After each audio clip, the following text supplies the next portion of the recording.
பர்திமேயு சுவிசேஷ ஊழியங்கள் வழங்கும் நற்செய்தி நேரம். தேவ செய்தி பாஸ்டர் ஆர். அகஸ்டின். இந்த நாளில் உங்களோடு நான் பேசி வருகிறேன். அபிஷேகம் பெற்றவனுக்கு விரோதமா போராட்டம் இருக்கு. என்னைக்கு ஆண்டவருக்குள்ள வந்து அபிஷேகம் பண்ணப்படுறீங்களோ அந்த அபிஷேகம் பெற்றாச்சுன்னா நாம் நினைக்கலாம் அபிஷேகம் பெற்றுட்டேன், வல்லமை இருக்கிறது நினைக்கலாம். ஆனால் உனக்கு போராட்டம் நிறைய உண்டு. உதாரணமாக பாருங்க, 1 சாமுவேலின் புஸ்தகம் 9ஆம் அதிகாரத்துக்கு உங்களுடைய வேதத்தை எல்லாரும் தேடி எடுப்பீங்களா? 1 சாமுவேல் 9ஆம் அதிகாரத்துக்கு உங்களுடைய வேதத்தை எல்லாரும் கையில் திருப்பிக்கோங்களேன். அல்லேலூயா. உன் வல்ல செயல்கள் நினைத்து நினைத்து உள்ளமே பங்கு தைய. உன் வல்ல செயல்கள் நினைத்து நினைத்து உள்ளமே பங்கு தைய. நல்லவரே நன்மை செய்பவரே, நல்லவரே நன்மை செய்பவரே, நன்றி நன்றி ஐயா. நல்லவரே நன்மை செய்பவரே, நன்றி நன்றி ஐயா. நல்லவரே வல்லவரே, நல்லவரே வல்லவரே. ஆராதனை ஆராதனை. நல்லவரே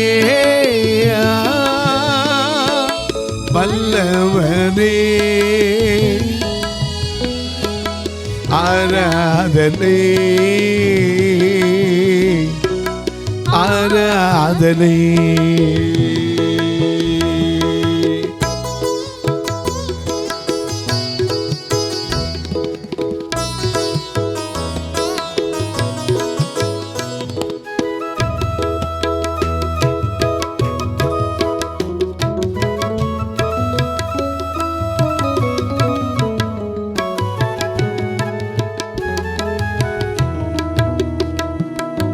எத்தனை இன்னல்கள் என் வாழ்வில் வந்தாலும் உம்மை பிரியேனையா.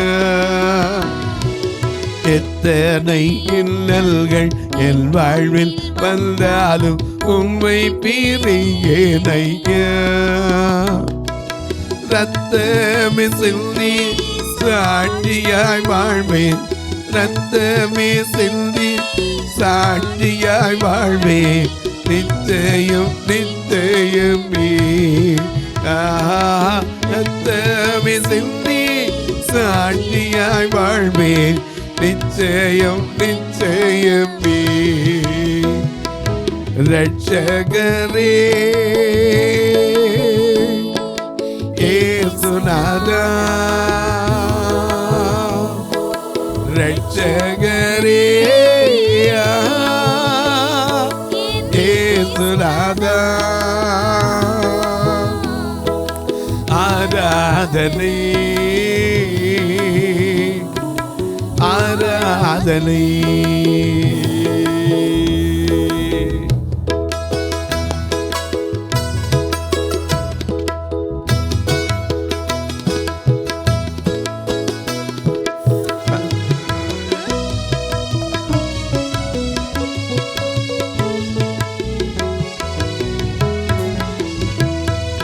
பலியான செம்மறி பாப்பல்கள் எல்லாம் சுமந்து தீர்த்தவரே. பலியான செம்மறி பாப்பங்கள் எல்லாம் சுமந்து தீர்த்தவரே. பரிசுத்த ரத்தம் எனக்காக அல்லோ, பரிசுத்த ரத்தம் எனக்காக அல்லோ, பாக்கியம் பாக்கியமே. ஆஹா, பரிசுத்த ரத்தம் எனக்காக அல்லோ, பாக்கியம் பாக்கியமே. பரிசுத்தரே படைத்தவரே,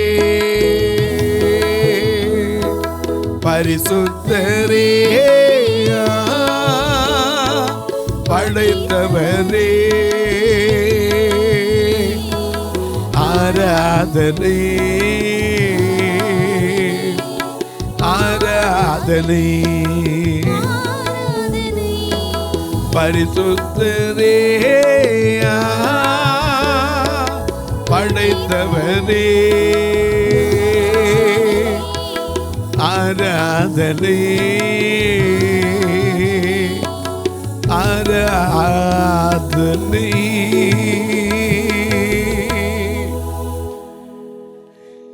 எல்லாம் எடுத்து வச்சிருக்கேன் ஐயா. சகுல் வாழ்க்கையில பொல்லாத ஆவி வந்தது ஏன்? அபிஷேகம் பண்ணப்படுற வரைக்கும் பிரச்சனை கிடையாது. கழுதையை தேடித்தான் போனான்.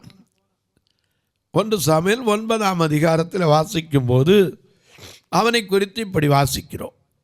பென்யமீன் கோத்திரத்தாரில் கீஸ் என்னும் பெயருள்ள மகா பராக்கிரமசாலியான ஒரு மனுஷன் இருந்தான். சரி, அவன் பென்யமீன் கோத்திரத்தானாகிய அபியாவின் மகனான பெகோரோத்திற்கு பிறந்த சேரோரின் புத்திரனாகிய அபியேலின் குமாரன். அவனுக்கு சவுல் என்னும் ஒரு சௌந்தரியம் உள்ளவர் தான், சௌந்தரியமான வாலிபனாகிய ஒரு குமாரன் இருந்தான். இஸ்ரவேல் புத்திரரில் அவனை பார்க்கிலும் சௌந்தரியவான் இல்லை. இன்னைக்கு அநேகர் அழகு அழகு அழகுன்னு தான் ஜாகரம். பியூட்டி பார்லரில் போய் நின்று என்னதான் அழகு பண்ணாலும் சரி, அடுத்த நாள் அந்த அழகு என்ன ஆயிடுது? சொலகாய் போயிடுது. எவ்வளவுதான் சீவி முடிச்சு சிங்க அடித்தாலும் அடுத்த நிமிஷம் அங்கே போகிறக்குள்ளே காற்றுல ஒரு அடி அடித்தா முடிஞ்சு போச்சு. அழகு இன்னைக்கு அழகுனால தான் இன்னைக்கு அநேகம் பேர் அழகி போட்டிங்கன்னா கிளவியும் போய் நிற்கிறான். போகட்டும், அதை குறித்து நான் சொல்லலை. அழகு எது அழகுன்னு நமக்கு தெரியலையே. ஏன்னா வேதம் சொல்லுது, மயிரை பின்னி பொன் ஆபரணங்களை உடுத்தி, மயிரை பின்னி பொன் ஆபரணங்களை அணிந்து உயர்ந்த வஸ்திரங்களை உடுத்துதலாகிய 1 பேதுரு 3ஆம் அதிகாரத்தில் மிக அழகாக எழுதப்பட்டிருக்கு. அலங்காரம்னா என்ன? மயிரை பின்னி பொன் ஆபரணங்களை அணிந்து உயர்ந்த வஸ்திரங்களை உடுத்திக் கொள்ளுதல். ஏன்னா அலங்காரங்கிறது ஒரு மியூசிக்கல்ல கூட ஒரு வருஷம் உண்டு, அழகா சொல்லி கொடுப்பான். சமகரி சரிகமரி பமகரி கமப்பா சொல்லி கொடுத்துருப்பாங்க. மனிதப்பம பதனி பதனித பதனி சாம் எல்லாத்திலையும் சொல்லி கொடுப்பாங்க. ஏன்னா தாட்டு வருஷமா சில ஜண்டே வருஷமா சரி ரிக கம மரி ரிக கம பப்ப பம பப்ப ததனி சொல்லி கொடுப்பாங்க. இது எதுக்கு? கை வர்றதுக்கு பழகிறதுக்கு இப்படி சொல்லி கொடுக்கறது. அதில் ஒரு வருஷம் உண்டு அலங்கார வரிசை. ஏன்னா எனக்கு கண்பாவிலே இசையில் அலங்காரம், ஃபாதர் அலங்காரம்னு ஒருத்தர் இருந்தார். அவர் இப்போ எழுதின பாட்டு இன்னைக்கு எத்தனையோ பேர் அலங்கரிக்குது. நீ இல்லாத நாளெல்லாம் நாளாகுமா, நீ இல்லாத வாழ்வெல்லாம் வாழ்வாகுமா, நீ இல்லாத நாளெல்லாம் நாளாகுமா, நீ இல்லாத வாழ்வெல்லாம் வாழ்வாகுமா, உயிரில் ஊற்றே நீயாவாய், உள்ளத்தின் வழியே நீயாவாய், உயிரில் ஊற்றே நீயாவாய், உள்ளத்தின் ஒளியே நீயாவாய், எனது ஏக்கமும் நீயாவாய், எனது ஆற்றலும் நீயாவாய், எனது ஏக்கமோ நீயாவாய், எனது ஆற்றலும் நீயாவாய். நீ இல்லாத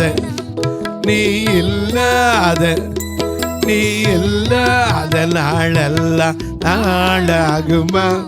நீ இல்லாத வாழ்வெல்லாம் வாழ்வாகுமா? நீ இல்லாத நாளெல்லாம் நாளாகுமா? நீ இல்லாத வாழ்வெல்லாம் வாழ்வாகுமா? அலங்காரம்னா என்ன? இன்னைக்கு அநேகர் நினச்சிக்கிறோம், நல்லா மயிரை பின்னி இருக்கிற சடையெல்லாம் இழுத்து பிடிச்சி கட்ட முடியுதோ கட்டலையோ. சிலருக்கு பார்த்தீங்கன்னா பின்னி தான் முடியே இருக்காது, ஒட்டு முடியாக இருக்கும், இழுத்தப்புறம் தான் தெரியும். மயிரை பின்னி பொன் ஆபரணங்களை அணிந்து உயர்ந்த வஸ்திரங்களை உடுத்துதலாகிய புறம்பான அலங்காரம் உங்களுக்கு என்ன கிடையாது? அலங்காரமாயிராமல் அழியாத அலங்கரிப்பாய் இருக்கிற சாந்தமும் அமைதலும் இருதயத்தில் மறைந்திருக்கிற குணமே அலங்காரமாய் இருக்க கடவுது. அதுவே தேவனுடைய பார்வையிலும் விலையேற பெற்றது. இன்னைக்கு அலங்காரனோட நாம நினைச்சுக்கிறோம். இங்கே பார்க்கிறோம் சௌந்தரியம் உள்ள ஒரு வாலிபன். ஆனா நமக்காக ஜீவனை கொடுக்க வந்த இயேசு எப்படி இருந்தாரு? அழகும் இல்லை, சௌந்தரியமும் இல்லை.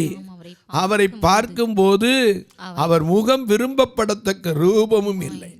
ஏன்னா தாடி மயிரெல்லாம் போட்டு புடுங்கி இருந்தாங்க. முகமெல்லாம் ரத்த கலரியா பார்க்கிறக்கே சகிக்காம அழகா பாடுறமே. அந்த கேடடைந்தா அதலத்தை தோன்றினா, அந்த கேடடைந்தா அதலத்தை தோன்றினா, சொந்தமாக மீட்டிட இந்த பாடடைந்தானே.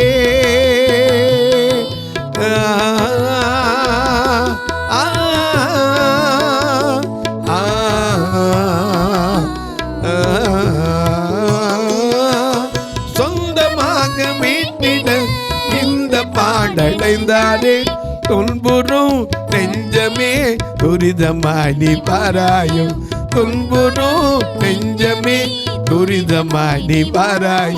அழைக்கிறான் அழைக்கிறான் அழைக்கிறான் அழைக்கிறான் இதோ நீவா உந்த நேசே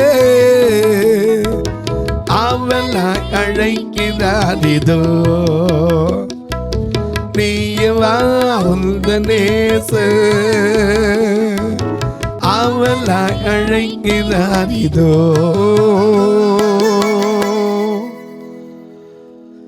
நல்ல கவனிங்க, நல்ல கவனிங்க. அழகு உலகத்தில் பண்ணிக்க கூடாது. இயற்கையாக ஆண்டவர் கொடுக்குற அழகு போதும். என்கிட்ட அன்னைக்கு ஒருத்தர் கேட்டார், வெறும் வெள்ளச்சட்டை போட்டுக்கிட்டு இருக்கிய, அதனால் என்ன ஐயா ஒரு கோட்டு ஒரு டை போடலாம்ல? எத்தனை நாளைக்கு? கல்யாணத்துக்கு வாங்குகிற கோட்டெல்லாம் எங்கே தொங்குது? அன்னைக்கு கேட்டேன். அடுத்த நிமிஷம் ஒரு வயசாமல் வச்சுட்டார். ஏன்னா உங்கள் கல்யாணம் நடந்துல? ஆமையா. எவ்வளோ கோட்டு வாங்குறீங்க? 35,000 வாங்கணும். இப்போ என்ன செய்யுது? ஹேங்கரில் தொங்குது, அலமாரில் தொங்குது. போகும்போதெல்லாம் கேட்கும், என்னைய மாட்டினதுனால தான் நீ மாட்டிக்கிட்டேன்னு. என்னைய மாட்டாமல் தான் நீ நிம்மதியாக இருப்பேன். இன்னைக்கு நிறைய பேர் கல்யாணம் பண்ண பிறகு போய் கேட்டு பாருங்க, காமெடியாக இருக்கா ட்ராஜடியாக இருக்கா? அநேகருக்கு துன்பவியலாக தான் இருக்கும். எனக்கு அன்பானோலே அறிந்து கொள்ளுங்கள் ஐயா, அலங்காரம் என்பது நாம் பண்ணுறதில்லை, அவர் நமக்கு கொடுக்கிற அழகு தான் விசேஷித்தது. அழகு மாயை நிலைத்திடாது, அதை நம்பாதே அழிந்துடும். ஒரே நாளில் யோபுடைய அழகு அம்பிட்டும் போயிடுச்சு. உச்சந்தலையிலேருந்து உள்ளங்கால் வரைக்கும் என்ன வந்துருச்சு? பருக்கள். பார்க்குறக்கு அப்போ என்ன செஞ்சிருப்பா? சை என்ன புண்ணு. அதே உடம்புல வரும்போது ஒரு நல்லா இருக்கும்போது ஐயா வாங்க வாங்க வாங்க வணக்கம் இருப்பான். இப்போ தூரத்தில் தள்ளி நிற்குவான். எனக்கு அன்பானவர்களே, அழகுங்கிறது தேவன் கொடுக்கிறது போதுயா. என்கிட்ட கூட அன்றைக்கி ஒருத்தர் கேட்டார், கூலிங் கிளாஸ் ஒன்று போட்டுக்கலாம்லன்னார். எதுக்குன்னு. கண்ணு பள்ளமாக இருக்குது பார்த்தீங்களா, இடது பக்கம், அது தெரியாமல் இருக்கும்ல. நான் சொன்னேன், இப்போமே பாதி பேர் கண்ணு தெரியுதா தெரியலையான்னு சந்தேகப்படுறீங்க. கூலிங் கிளாஸ் போட்டால் இன்னும் கொஞ்சம் என்ன இருக்கும். இருக்கிறது போதுங்க. மனுஷன்தான் முகத்தை பார்க்கிறான், தேவன் இருதயத்தை பார்க்கிறான். இந்த சகுல் யாரு? பென்யமீன் கோத்திரத்தை சேர்ந்தவன் தான். ஆனால் அவனை போல ஒரு அழகுள்ள மனுஷன் இல்லை. வேதம் சொல்லுது அவன் தோளுக்கு கீழே தான் மற்ற எல்லாரும் இருந்தாங்க. ஆனால் ஒரு நாள் தகப்பனுடைய கழுதையை காணோம். கழுதையை தேடி போனான், கழுதை கிடைக்கல. வேலைக்காரன்ட்ட சொன்னான், நம்ம அப்பா கழுதையை தேடுறதை விட்டு நம்ம பிடிச்சி கவலைப்படுவார், வா போயிடுவோன்னா. அந்த வேலைக்காரன் சொன்னால், இங்கே ஒரு ஞான திருஷ்டிக்காரன் இருக்கிறான். ஏன்னா தீர்க்கதரிசிக்கு பேர் அந்த காலத்தில் என்னது, ஞான திருஷ்டிக்காரன். அவன்கிட்ட போய் கேட்டால் அவனை பதில் சொல்லுவானா. உடனே சகுல் சொன்னான், என் கையில் காணிக்க இல்லையே ஐயா, என் கையில் காணிக்கல. வேலைக்காரன் சொன்னான், எப்பா நீ கொடுத்தால கொஞ்சம் நான் ஒரு சேக்கல் வச்சுருக்கேன்ப்பா, அதை போய் கொடுப்போன்னா. போன போது அங்கே அபிஷேகம் பண்ணப்பட்டான். ஆனால் இந்த அபிஷேகம் பண்ணப்பட்ட சகுலுக்கு எதனால போராட்டம் வந்துச்சு தெரியுமா? எதனால போராட்டம் வந்துச்சு? ஒரு வார்த்தையினால. 1 சாமுவேல் 18ஆம் அதிகாரம் 7வது 8வது வசனத்தை. அந்த ஸ்திரீகள் ஆடி பாடுகையில். எதுக்காக ஆடி பாடினாங்க? கோலியாத்து 5 கல்லு கையில, அற்புதம் தான் கையில, அதிசயம் தான் நடக்க போகுது, ஜனங்க ஆடி பாடி மகிழ போகுது. 5 கல்லு கையில, அற்புதம் தான் பையில, அதிசயம் தான் நடக்க போகுது, ஜனங்க ஆடி பாடி மகிழ போகுது. அச்சானையா தாவீது நெத்தியடி, விழுந்தானையா கோலியாத்து செத்தபடி. அச்சானையா தாவீது நெத்தியடி, விழுந்தானையா கோலியாத்து செத்தபடி. ஒரு உருட்டு கல்லுல, ஒரு சுருட்டு கவனுல, ஒரு உருட்டு கல்லுல, ஒரு சுருட்டு கவனுல, உருட்டி அடி உருட்டி அடி நெத்தி அடி, உருட்டி அடி உருட்டி அடி நெத்தி அடி.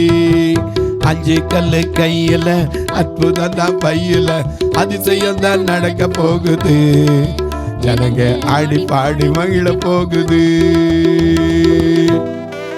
இந்த பாட்டை பாடி மக்கள் என்ன செஞ்சாங்க? ஆர்ப்பரித்தாங்க. சகுல் கொன்றது 1000, தாவீது கொன்றது 10000. அவ்வளவுதான். இந்த வார்த்தை ஒண்ணுதான். அபிஷேகம் பெற்றவனுக்குள்ள பொறாம வரலாமா?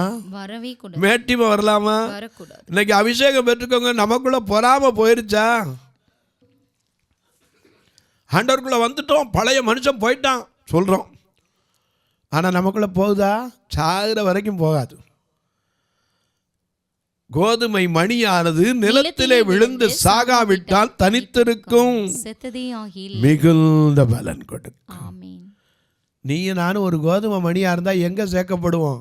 மத்தேயு 3:12 படி. மத்தேயு 3:12 என்ன சொல்லுகிறது? தூற்று கூடை அவர் கரத்தில் இருக்கிறது, அவர் கடத்தை நன்றாய் விளக்கி கோதுமையை களஞ்சியத்தில். நாம அங்க களஞ்சியத்துல போய் சேர்ந்த ஆண்டவர் பல களஞ்சியம் இருக்கு, புதிய பூமி, புதிய எருசலேம். அந்த களஞ்சியத்துல போய் நாம சேரணும். ஏன்னா நாம பாடுறோம்ல, கோதுமையை பிரித்து களஞ்சியத்தில் சேர்த்து, கோதுமையை பிரித்து களஞ்சியத்தில் சேர்த்து, பதரையோ அக்கினியா சுட்டெரிப்பாரே.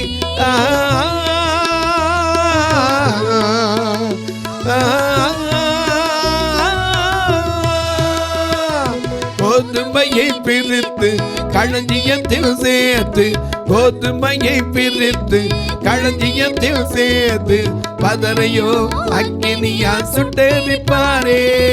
ராஜா வருகிறார் ஆயத்தமாகோ, ராஜா வருகிறார் ஆயத்தமாகோ, இயேசு வருகிறார் எதிர்கொண்டு செல்லுவோம், நம்ம இயேசு வருகிறார் எதிர்கொண்டு செல்லுவோம்.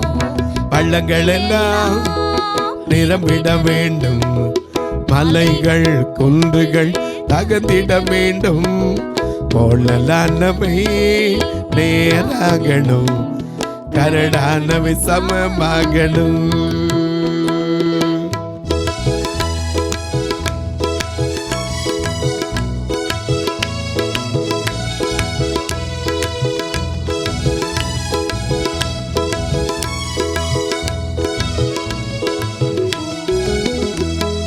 கரையில்லாமலே குற்றமில்லாமலே, கரையில்லாமலே ஆகா குற்றமில்லாமலே கர்த்தருக்காய் வாழ்ந்து முன்னேறுவோம்.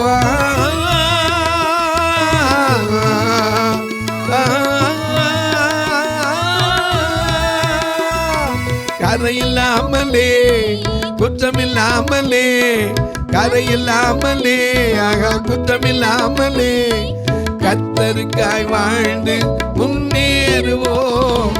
ராஜா வருகிறார் ஆயத்தமாவோ, ராஜா வருகிறார் ஆயத்தமாவோ, இயேசு வருகிறார் எதிர்கொண்டு செல்லுவோம், இயேசு வருகிறார் எதிர்கொண்டு செல்லுவோம். பள்ளங்கள் எல்லாம் நிரம்பிட வேண்டும், மலைகள் குன்றுகள் தகர்ந்திட வேண்டும். கோணலானவை தேராகணும், கரடானவை சமமாகணும்.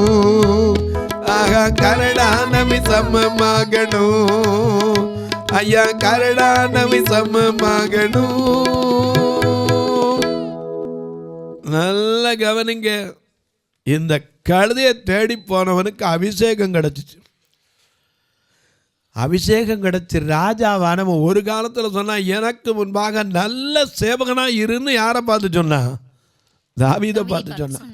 ஆனால் தாவீது செய்த காரியத்தை பார்த்து ஜனங்களே மகிழ்ச்சி பட்டாங்க. சவுலால் என்ன செய்ய முடியல? பொறாமையினால முடியலை. அதனால தான் அவனுக்கு அபிஷேகத்துக்கு பின்னாடி போராட்டம், ஈட்டியை கொண்டு எரிய பொல்லாத ஆவி அவனுக்குள்ளே வருது. இன்னைக்கு அநேகருக்குள்ள ஏன் போராட்டம் வருதுன்னா, நமக்குள்ளே போக வேண்டிய காரியம் என்ன செய்யலை? போகலை. பொறாமை போயிடுச்சா? முற்காலத்தில் நாமும் கீழ்ப்படியாதவர்களும் வழி தப்பி நடக்கிறவர்களும் பலவித இச்சைகளுக்கு இன்பப்படுக்கும் அடிமைப்பட்டவர்களும் துர்க்குணத்தோடும் பொறாமையோடும் ஜீவனம் பண்ணுகிறவர்களும் பகைக்கிறவர்களும் பகைக்கப்படத்தக்கவர்களுமாய் இருந்தோம். இப்போ தயை கிடைச்ச போது மாறிட்டோமா? கழுதையை தேடி போனவனுக்கு என்ன கிடைச்சு? ராஜ அபிஷேகம்.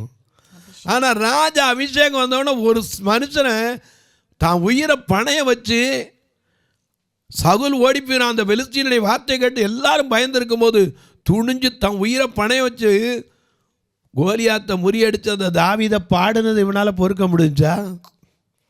இன்னைக்கும் சொல்கிறேன், நமக்குள்ள சில எண்ணங்கள் மாறணும். அப்படின்னா நமக்கு வர்ற போராட்டம் இருக்கவே இருக்காது. அபிஷேகம் பண்ணப்பட்டவனுக்கு விரோதமாக பிசாசு வந்து நிற்க முடியுமா? இந்த மார்க்கத்திலே உனக்கு அபிஷேகம் பண்ணப்பட்ட பல போராட்டங்கள் ஒரு இயேசு ஞானஸ்நானம் பெற்றவன ஒரு போராட்டம் இல்லையா? தொலைக்காட்சியில் பார்க்கிற என் அன்பு மக்களே, இந்த நிகழ்ச்சியை நாள்தோறும் பார்க்குறீங்க, பரவசம் அடைகிறீங்க. ஒரு வார்த்தை இதுக்காக ஜெபிக்கிறீங்களா? இது தொடர்ந்து வரணும். இதற்கான தேவைகள் சந்திக்கப்படணும். எங்களுடைய ஆலயத்தில் வந்து பார்த்தீங்கன்னா இதை எப்படியா நடத்த முடியுது நீங்களே ஆச்சரியப்படுவீங்க. வந்து பார்த்தவங்க இல்லாட்டி கேளுங்க, சொல்லுவாங்க. ஒவ்வொரு ஞாயிற்றுக்கிழமை காணிக்க என்ன 500 இருக்காது. ஆனால் எப்படி நடத்த முடியுது? நீங்களெல்லாம் தியாகத்தோடு செய்கிற உங்கள் உதாரத்துவமான காணிக்க தான். உதார குணமுள்ள ஆத்துமா செழிக்கும் என்ற நீதிமொழிகள் 11:24 படி உங்கள் குடும்பம் செழிக்கணும். அதற்காக நான் எப்போதும் ஜெபித்து கொண்டிருக்கிறேன். ஆனால் அபிஷேகம் பெற்றுட்டுருந்தீங்கன்னா நமக்குள்ளே போக வேண்டிய குணம், பழைய சிந்தை, பழைய எண்ணம், வாழ்க்கை மாறி இருக்கா?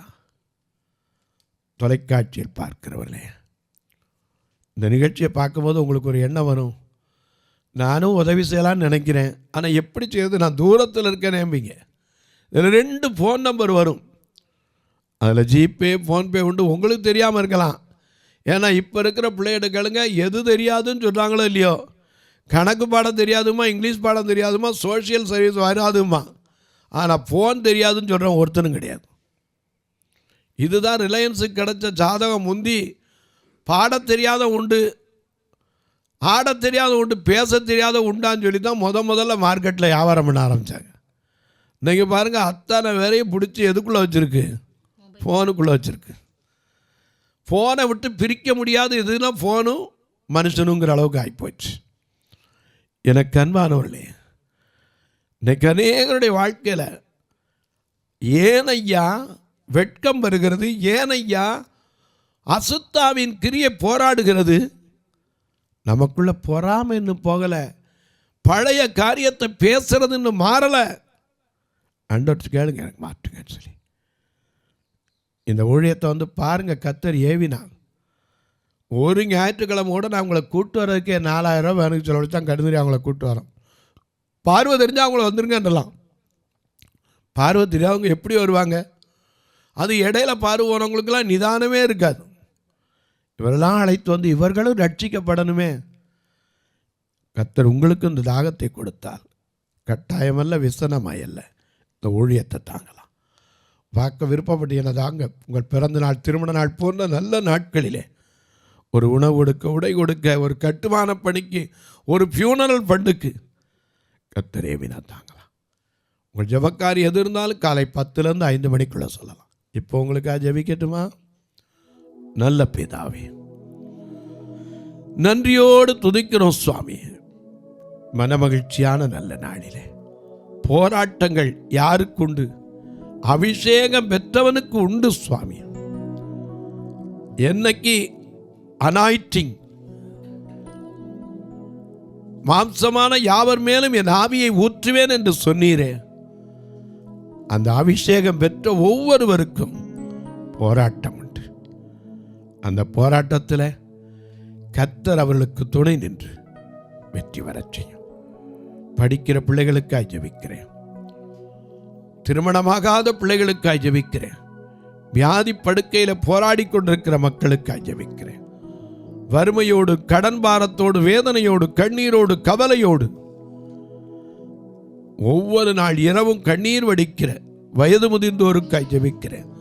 வாலிப தங்கையருக்காய் ஜெபிக்கிறேன். ஒவ்வொருடைய கண்ணீரும் களிப்பாய் மாறட்டும். வானத்திற்கும் பூமிக்கும் சகல அதிகாரம் கொண்ட இயேசு கிறிஸ்துவின் ஈடு இணையற்ற வல்லமையுள்ள நாமத்தில் ஜெபிக்கிறேன் நல்ல பிதாவே, ஆமென், ஆமென். சபை ஆராதனை ஞாயிறு காலை 10 மணி முதல் 12 மணி வரை. இடம் பர்திமேயு சுவிசேஷ ஆலயம், அன்னை சத்யா நகர், இளமனூர் அஞ்சல், சக்கிமங்கலம் வழி, மதுரை மாவட்டம். பின்கோட் 625201 மற்றும் பர்திமேயு சுவிசேஷ ஜெப வீடு, flat number 107, Eden garden, Muthur, Tirunelveli. Pincode 627011. சிறப்பு உபவாச கூட்டம் ஒவ்வொரு மாதமும் 2வது சனிக்கிழமை காலை 10 மணி முதல் 1 மணி வரை நாகர்கோவில் YMCA ஹாலில் வைத்து நடைபெறுகிறது. மற்றும் ஒவ்வொரு மாதமும் 4வது சனிக்கிழமை காலை 10 மணி முதல் 1 மணி வரை திருநெல்வேலி புதிய பேருந்து நிலையம் அருகில் உள்ள கிரேஸ் ஹாலில் வைத்து நடைபெறுகிறது. எங்கள் எல்லா ஆராதனைகளிலும் கலந்து கொண்டு தேவனை மகிமைப்படுத்த அன்பாய் அழைக்கிறோம்.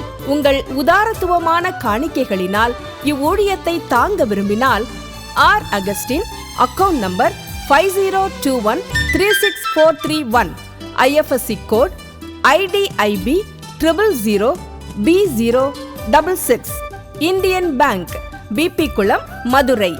ஜிபே நம்பர் 9842181917, BGM மினிஸ்ட்ரீஸ் மற்றும் 9442559772, பிளைண்ட் மினிஸ்ட்ரீஸ் அகஸ்டின்.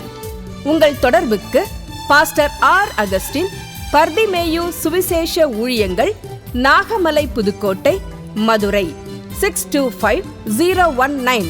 தொலைபேசி எண்கள் 9842181917 மற்றும் 9442559772. கர்த்தர் தாமே உங்களை ஆசீர்வதிப்பாராக.